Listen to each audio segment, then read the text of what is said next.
Bonjour, j'ai le plaisir de vous retrouver aujourd'hui pour un nouvel épisode de la semaine de l'Amiable et de l'Alternatif avec comme invité Monsieur le Premier Président Le Breton de Vanoise qui nous fait le plaisir de venir parler de procédures participatives et de procédures participatives de mise en état. Bonjour Monsieur le Premier Président. Bonjour. Je vais commencer par une petite question, je pense qu'il nous taraude tous. Vous êtes magistrat, vous avez été président de juridiction notamment dans le 93, et vous êtes aujourd'hui premier président de la Cour d'appel d'Aix. Qu'est-ce qui fait que vous vous êtes intéressé à la procédure participative et à la procédure participative de mise en état? Vous en êtes un des experts, un des grands experts, et que vous allez prêcher la parole un peu partout devant les juridictions en mettant dans une même salle avocats et magistrats. Alors l'intérêt remonte à loin, puisque quand j'étais juge d'instance en Haute-Marne, j'essayais de concilier le justiciable, ce qui était d'ailleurs pas très bon pour mes statistiques, puisque il n'y avait pas forcément une décision derrière. Et puis j'ai testé à l'époque les déplacements sur les lieux, ce qu'on appelle les transports sur les lieux au sens procédural, et j'ai remarqué que chaque fois que je me déplaçais sur les lieux, il y avait des accords. Je crois qu'il n'y a pas eu un seul contre-exemple. Et quand, des années plus tard, j'ai fait partie du groupe Delmas-Goyon, groupe de travail qui avait été mis en place par la ministre de la Justice à l'époque, lorsque elle nous demandait de réfléchir sur la future loi J21, Justice du XXIe siècle, ce groupe de travail m'a coopté en quelque sorte, et là j'ai ressorti une vieille idée que j'avais, qui était celle de l'acte de procédure contresigné par avocat. Qui, après, je dois dire, une insistance, voire un combat, est enfin rentré en législation avec la loi du 18 novembre 2016.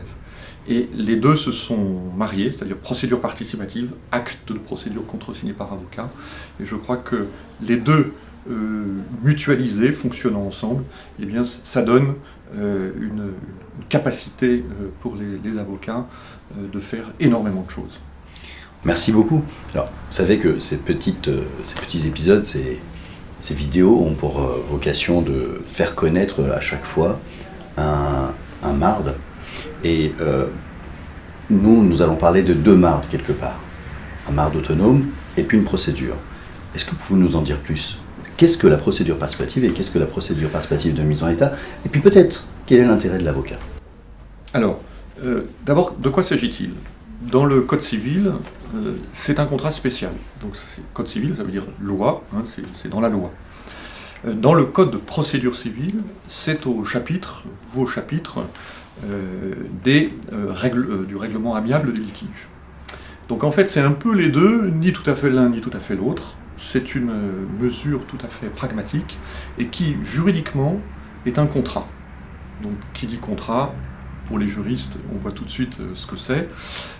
Et ce contrat, on peut le conclure avant la saisine du juge. C'était le cas entre janvier 2012 et la loi J21. C'est-à-dire qu'il n'y avait pas de procédure participative après saisine du juge, ce qui était d'ailleurs une raison de son échec, puisque les avocats du judiciaire ont en général le réflexe de saisir le juge. Donc il n'y avait plus d'objet pour la procédure participative. Et c'est l'une des raisons pour lesquelles, avec la loi J21, on a créé une procédure participative post-saisine du juge, évidemment, pour la mise en état. Voilà.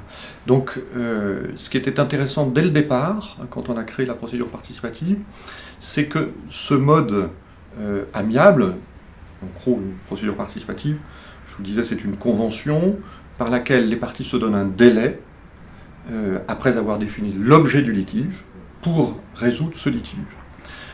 Au départ, c'était plutôt une conception de règlement au fond du litige.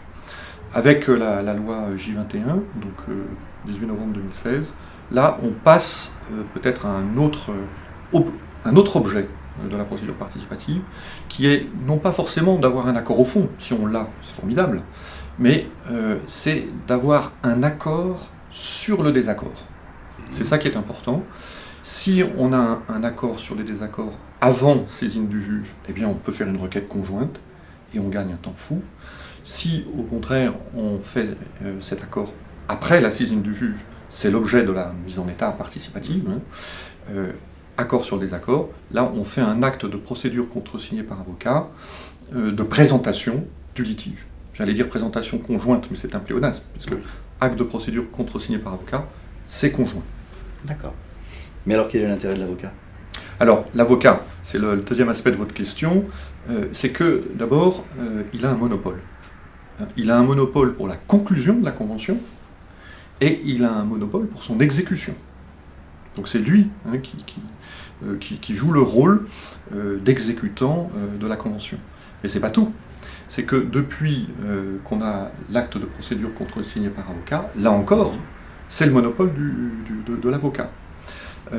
Et donc, les avocats, je dois le dire à mon sens, pour un temps qui va peut-être pas durer, c'est pour ça qu'il faut vraiment s'en souvenir, c'est que ce monopole, peut-être, va tomber dans les années qui viennent, puisque d'autres professions du droit toquent à la porte avec une certaine insistance. Mais pour le moment, les avocats ont un coup d'avance, si je puis dire, et c'est à eux de montrer qu'ils sont capables de s'emparer de cette procédure, et que finalement, ils sont les mieux placés pour la mener à bien. C'est entendu. On va œuvrer à ça. D'ailleurs, le CNB a déjà mis pas mal d'outils en ligne, et notamment un guide, des modèles qu'on vient de mettre à jour. Et on fait en sorte d'être sur le terrain. Par contre, en étant sur le terrain, parfois on entend dire qu'il y a un risque de perdre du temps. Qu'en pensez-vous? Alors, ça c'est une très bonne question, puisque généralement, cette question est posée par ceux qui ont encore le logiciel de l'ancien modèle, si je puis dire. Au contraire, la procédure participative fait gagner un temps fou. Pourquoi? Parce que, je vous parlais de cette convention tout à l'heure. Comment on en sort? Donc, délai, objet du litige fixé. Comment on sort? Que ce soit avant ou après, il y a 3 façons d'en sortir. Première façon, on a un accord. Formidable, il n'y a plus qu'à l'homologuer. Deuxième façon, on a un accord partiel, et donc un litige résiduel. Eh bien, on peut fixer l'affaire pour homologation partielle et trancher le litige résiduel à bref délai devant le juge, selon une modalité qui s'apparente à ce qui n'existe plus aujourd'hui, mais ce qu'on appelait la comparution à délai rapproché. Et puis, troisième possibilité, il n'y a pas d'accord du tout. Et là, vous pouvez vous dire, ça a été une perte de temps. Eh bien non, puisque vous avez 3 mois, une fois échu le terme de la convention, pour saisir le juge. Donc vous avez en quelque sorte une passerelle procédurale. Ça se fait par requête unilatérale, évidemment avec une condition de fond, c'est de ne pas modifier l'objet du litige. Dès lors que vous ne modifiez pas l'objet du litige, vous saisissez le juge dans le délai de 3 mois et vous avez droit à cette comparution à délai rapproché. On a un fast track alors. Merci beaucoup. Alors pourquoi est-ce qu'elle ne décolle pas ou qu'elle n'a pas décollé? Alors je crois qu'il faut voir les choses dans la perspective historique. Pourquoi elle ne décolle pas au départ, donc dans l'année 2012 ? Parce que, d'abord, honnêtement, personne n'est vraiment au courant de l'existence de cette procédure, qui est issue, vous savez, des travaux du recteur Guinchard. Et c'était la transposition de ce qu'on appelait le droit collaboratif, mais en changeant complètement la nature en réalité, puisque là, il n'y a pas de déport comme en droit collaboratif. Il n'y a pas non plus de technique à proprement parler de résolution du litige, encore que j'y reviendrai peut-être tout à l'heure. Voilà. Alors au départ, on n'en a pas vraiment entendu parler, mais surtout, comme je le disais, souvent on a saisi le juge, donc c'est trop tard. Et c'est pour ça que la loi de 2016 a été intéressante, puisqu'elle a ouvert cette procédure à l'aval de la saisine du juge, et du coup, là, ça offre évidemment un boulevard considérable aux avocats du judiciaire. Mais c'est pas tout. Je pense qu'il y a 2 autres raisons pour lesquelles ça n'a pas décollé. La première, c'est que peut-être manquait-il du contenu. Vous savez qu'avec la procédure participative, on peut néanmoins saisir un expert, ce qui est tout à fait évidemment intéressant, puisqu'on n'a pas besoin de passer par le juge pour ce faire. Mais c'est à peu près tout ce que le texte vient dire. Et donc c'est un peu, je compare souvent moi ça à une cage de Faraday qu'on installe dans le temps. C'est intéressant de rentrer dans la procédure participative parce que d'un côté, eh bien ça gèle les délais de prescription.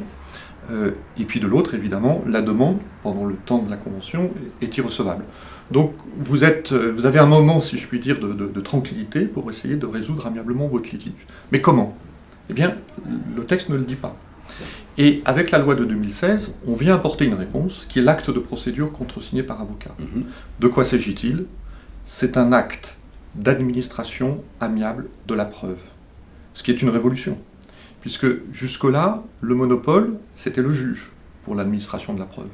Et maintenant, les avocats sont invités à rentrer sur ce terrain, évidemment, conjointement. Alors, amiablement, conjointement, et de bonne foi. Alors, juste pour revenir en arrière, vous avez dit deux mots qui m'intéressent, contenu, technicien. Je peux vous demander de tirer un peu ce fil? Alors, sur le technicien, puisqu'on peut avoir besoin d'être technicien, mais on peut aussi ne pas en avoir besoin. Par exemple, je cite une illustration.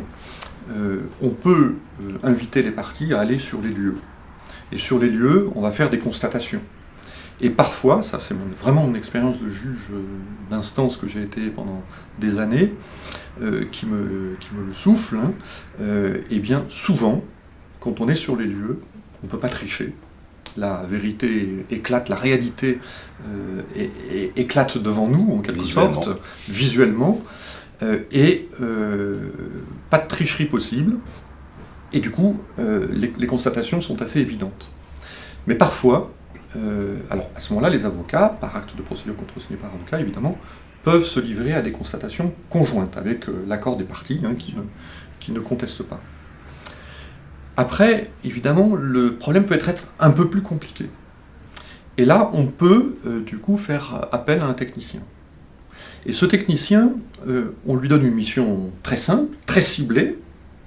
Il vient sur les lieux au jour dit, selon les modalités prévues, dans un acte d'ailleurs de procédure contresigné par avocat, qui est un acte de déplacement sur les lieux. Il y a eu aussi un acte de désignation d'experts ou de techniciens. Et le jour venu, on se retrouve sur les lieux et l'expert ou le technicien se livre à son expertise, à son, à son art expertal. Il va par exemple mesurer l'humidité avec un appareil qui détecte l'humidité devant les parties qui du coup comprennent d'où vient une fuite par exemple ou une humidité. Et là tout d'un coup tout s'éclaire, on ne savait pas d'où ça venait mais maintenant on le comprend grâce au technicien. Et là ce sont les avocats qui actent. C'est-à-dire qu'on ne va pas demander de rapport à l'expert. Pourquoi? Parce qu'on va gagner un temps considérable. Et il y a un transfert en quelque sorte de métier, de l'expert vers l'avocat, qui n'est pas du tout choquant. Pourquoi? Parce que souvent les techniciens sont de très bons techniciens. En revanche, ils sont moins à l'aise dans la rédaction. Ou alors, il y a une rédaction assez technique qui est difficile pour les parties à s'approprier. En revanche, les avocats, la rédaction, c'est leur métier. Donc, vous voyez, ça n'a pas de caractère choquant de confier aux avocats la traduction des constatations de l'expert. Évidemment, après, on soumet à l'expert le document réalisé en temps réel, et on lui demande si c'est bien ça qu'il a voulu dire. Si c'est ça, il signe le document, et on a notre expertise. Et donc, quelle est la valeur de cette preuve? Cette preuve, c'est une valeur contractuelle. C'est-à-dire, puisque c'est un acte de procédure contresigné par avocat, tout le monde a été d'accord pour dire que, effectivement, après les éclaircissements donnés par l'expert, eh bien, on constate que c'est bien ça le sujet, c'est bien ça le problème, et que la preuve, du coup, est faite. Après, il va falloir, évidemment, résoudre le litige, mais au moins, les choses sont fixées. Petite question qui m'intéresse particulièrement. Dans ce cas-là, une fois qu'on a le rapport, on peut lui dire que c'est la preuve d'un expert qui interviendra en référé, par exemple. On peut nommer un médiateur si on n'arrive pas à résoudre le litige? Alors oui, on peut nommer un médiateur, mais peut-être avant. Je vais peut-être poursuivre la question précédente. La preuve. La preuve par voie d'expert. Donc vous l'avez dit tout à l'heure, vous m'avez amené à le dire tout à l'heure, effectivement, on peut confier une mission à un expert en lui demandant un rapport. Ça, on peut le faire. L'intérêt déjà, c'est que ce sera une mission ad hoc. Alors que le juge, habituellement, il prend une mission sur étagère, je l'avoue, très, très humblement. On n'a pas le temps. Et donc on prend une mission sur étagère qui se rapporte évidemment le plus près possible du litige. Là, vous allez pouvoir, vous, avocat, faire une mission ad hoc. Et déjà, l'expert va gagner du temps, puisqu'il ne va pas perdre du temps à traiter du sujet qui ne sont pas vraiment en relation directe avec le problème posé. Donc l'idée, c'est de cibler le sujet. Et donc, sinon, pour le reste, on est dans la même procédure, quasiment, avec un rapport qui est remis in fine. Ensuite, la deuxième possibilité, c'est d'aller sur les lieux, comme je l'ai indiqué. Mais il y a une troisième possibilité aussi. C'est d'auditionner l'expert. Imaginons que, venu sur les lieux, ils vous disent là, j'ai quand même besoin de vérifier tel ou tel point. Pas de problème. Surtout, on ne lui demande pas de rapport. On l'invite dans l'un ou l'autre des cabinets d'avocats. Évidemment, ce jour-là, tout le monde est là pour procéder à un acte de procédure d'avocat qui est un acte d'audition. Voilà. Et là encore, on fait signer à l'expert le recueil de son audition, si évidemment il est d'accord avec ce qui a été transcrit. Et là encore, on gagne, vous imaginez, un temps absolument considérable. C'est extraordinaire. Mais alors, les avocats, je pense qu'ils vont être convaincus par ce que vous dites, mais alors comment l'avocat, c'est étonnant de vous poser cette question, mais selon vous, comment est-ce qu'on va convaincre nos clients qui ont eux l'habitude de nous demander des articles 145, de nous demander... Tout à fait. Alors, en fait, il y a un mode d'emploi. Et ça répond aussi à une question que vous m'avez posée tout à l'heure, c'est pourquoi ça ne décollait pas. Il y avait une autre raison que je n'ai pas évoquée, mais peut-être je la gardais pour cette question-là, c'est que... N'oubliez pas le médiateur aussi. Hein. Oui, il y a le médiateur aussi qui est ou le en attente. Si vous voulez. Ou le conciliateur qui est en attente. Et donc, il y avait une raison pour laquelle ça ne décollait pas. C'est que, au fond, l'acte premier de la procédure participative, c'est une convention, comme je le disais tout à l'heure, qui fixe l'objet du litige, plus un délai pour le résoudre. Mais fixer l'objet du litige, ça nécessite de s'être beaucoup parlé. Et c'est ça qui ne collait pas dans le déroulement de la procédure. Et grâce à l'acte de procédure d'avocat, mais seulement par le décret du 11 décembre 2019, qui a permis de l'utiliser en dehors de la procédure participative, eh bien, on va pouvoir l'utiliser pour initier la procédure participative. Et donc, le mode d'emploi auquel je faisais référence est celui-ci. Moi, ce que je conseille aux avocats, c'est d'abord convaincre les parties, lorsqu'elles vous disent pas d'accord possible, vraiment, ça fait des années que ça dure, vraiment, il n'y a pas d'accord possible. D'accord, on ne contredit pas, il n'y a pas d'accord possible, c'est noté. En revanche, peut-être que vous êtes d'accord pour que on vous auditionne simplement, vous, les parties, à tour de rôle, pour bien comprendre quel est le litige. Et donc, on va mettre dans une même salle les deux parties, mais évidemment en présence des avocats qui vont permettre une régulation des rapports entre les parties, et on va les auditionner. Alors là, il s'agit pour l'avocat, attention, de mettre en sourdine ses réflexes professionnels, pas penser tout de suite article 145, etc. etc. Non, il faut écouter. C'est-à-dire qu'il faut accueillir le litige comme il est. Et l'idée, toujours, c'est de le cibler, le litige. Donc c'est pas de mettre de l'huile sur le feu pour rajouter des bûches sans arrêt, pour qu'un petit litige au départ, qui est le seul qui intéresse les parties, devienne un énorme litige quand il arrive devant le juge. Non, au contraire, il faut le cibler. Et pour ça, il faut écouter les parties.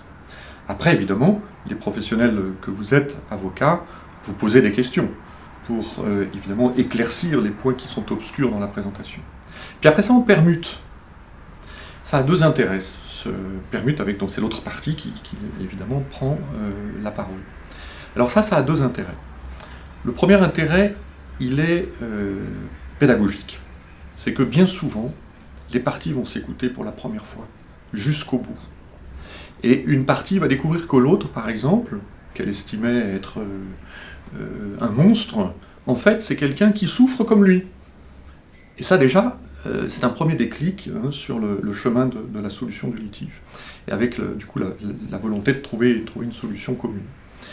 Le deuxième intérêt, c'est que de la superposition des deux auditions, eh bien, vous tenez l'objet du litige. Et tenant l'objet du litige, vous tenez l'objet de la preuve. Bien sûr. Voilà, donc tout se tient. Donc vous voyez, si au départ, il est compliqué pour les parties de comprendre ce que c'est qu'une procédure participative, vous leur proposez un acte de procédure contresigné par avocat d'audition. Éventuellement, vous leur proposez un acte de procédure contresigné par avocat de déplacement sur les lieux. Et puis, à partir de là, vous tenez l'objet du litige. Et là, vous avez enclenché, sans trop vous en rendre compte, un processus qui est un processus de petits accords. Mais chemin faisant, vous rentrez dans une dynamique de l'accord.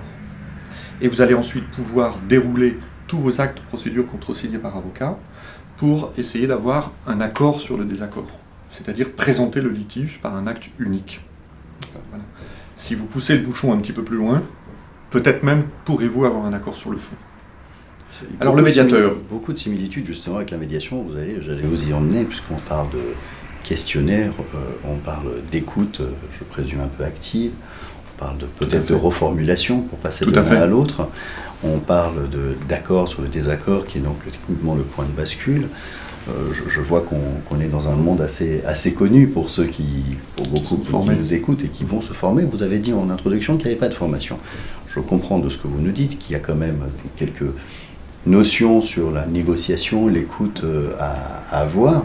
Et d'ailleurs, j'en profite peut-être un peu plus tôt que ce que j'avais prévu pour prendre date avec vous, si vous l'acceptez, puisque nous allons mettre en place un module d'e-learning pour s'approprier la procédure participative et la procédure participative de mise en état avec quelques outils, mais aussi avec le fond, un exemple de dossier qu'on mène de A à Z.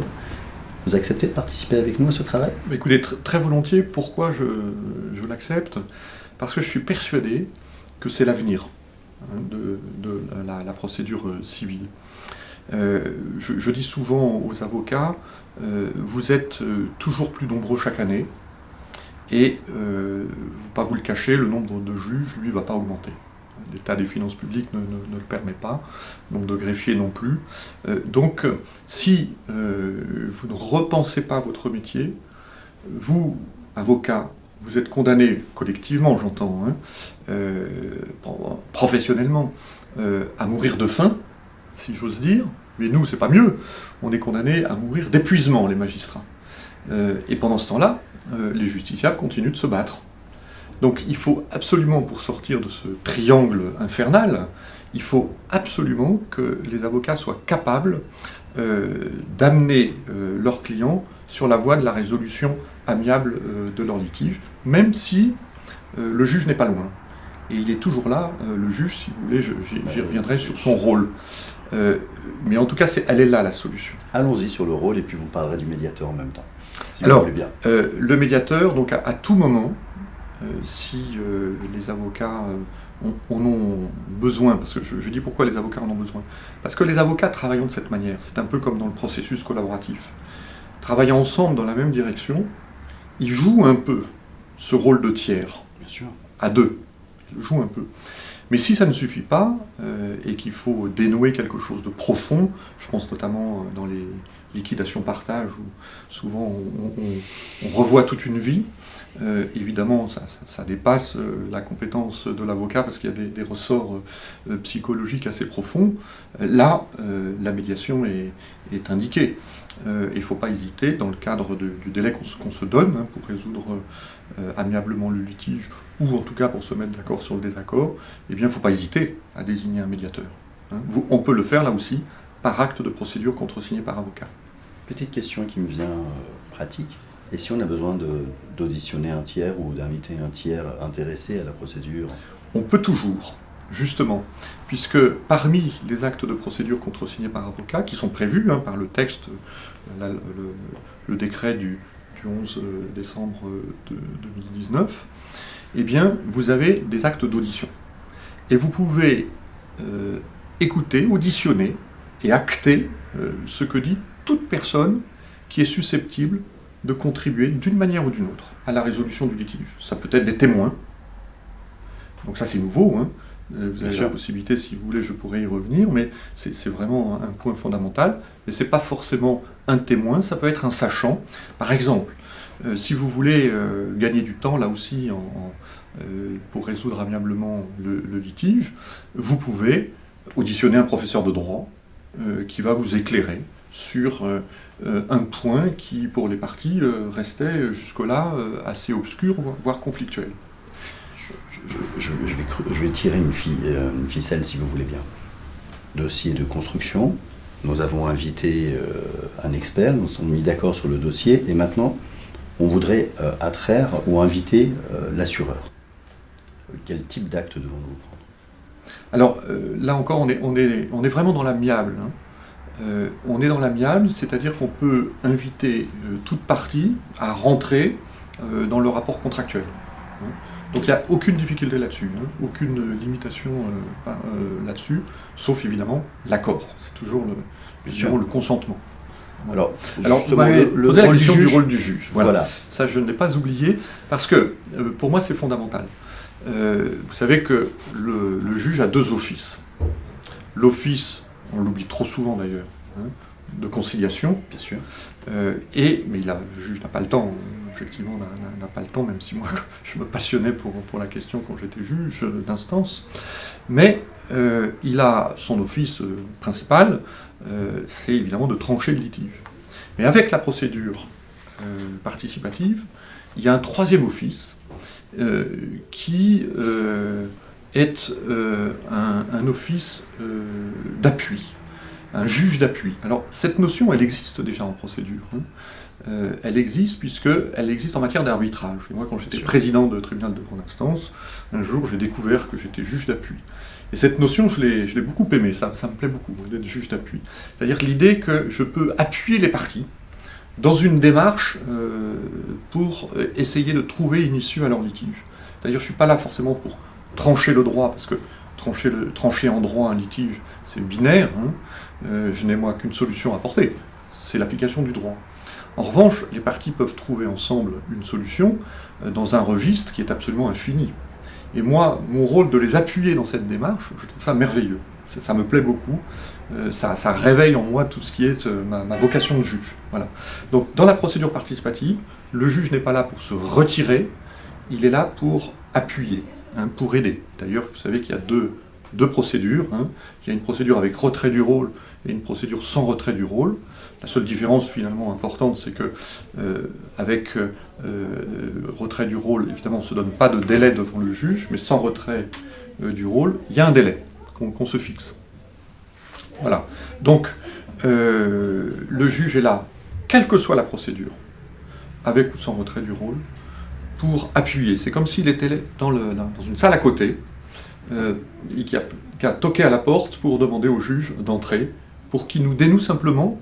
Peut-être ça peut être par un incident, au sens procédural du terme, si on le saisit conjointement, ça ne fait pas tomber la convention de procédure participative, mais ça peut être simplement pour lui demander un éclairage, qui n'est pas forcément procédural. Il devient acteur avec nous. C'est ça, autant qu'on l'appelle. D'accord. Voilà. Il ne s'impose jamais. Un petit point d'actualité pour terminer ?